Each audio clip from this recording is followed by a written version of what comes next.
Ed, great to have you with us. So listen, you heard my views there on what happened at the beginning of the week, and you look at those scenes and you think, how on earth, what happens in the human mind that leaves this amount of rubbish out there? Because it was pretty spectacular.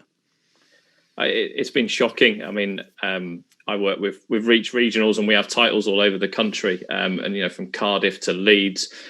Just the state of places, not just parks, but just kind of any public place. And within your area, we've had loads of messages from people, sending us pictures of kind of places in their local area, and people are really angry about it.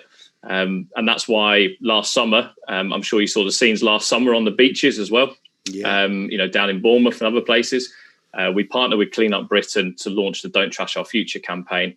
And we've had more than 56,000 people sign our petition now, calling for a tougher fixed penalty notice. That's what councils can give out. So, Ian, if you take the family on a picnic over the Easter weekend, yep. Leave all your bags and bottles lying about. At the moment, technically, a council could fine you £150. We say that's not enough. We say it should be £1,000 because there isn't that incentive for councils to actually enforce the law at the moment. Yeah, and I guess that 150 probably goes down to 75 if you pay it within 14 days or something.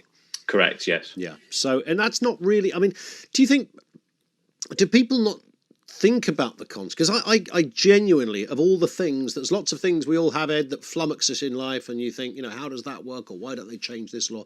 But leaving litter around, it's not like an accidental wrapper fell out your pocket.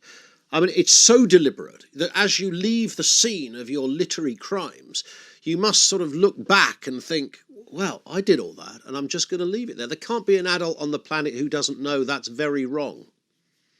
It shocks me. I mean, I was always taught by my mum. You bring stuff with you and you take it back home again. You take your rubbish with you. Yeah. It seems like some members of our society that's just gone out the window.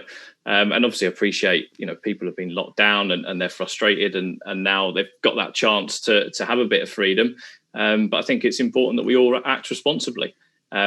And one of the organisations that's backed our campaign has been the RSPCA and other environmental groups, because there's also, the environmental impact of litter on wildlife across the country as well. Yeah. That's not pleasant to see either. The question, I suppose, Ed, is who's listening to your words on this? You need somebody in government to act on it. We all sort of have this image that when you go into number 10, everyone's got their little bullet point list of things they would do. Mine would include something like £1,000 fine if you're caught dropping litter. But have you got the ear of the right politicians on this? Yeah, we're working on it. We need 100,000 signatures to get this debated in Parliament. So if people go to don'ttrashourfuture.co.uk, you'll be able to find the petition there and a lot more information as well. And hopefully, I think people can see. People are frustrated about this. We're offering a way for this to be tackled. Hopefully those in power will listen to that. And it's important that if people are feeling frustrated about this, they sign a petition, they do something about it. I think you often see a lot of kind of, fist waving on social media.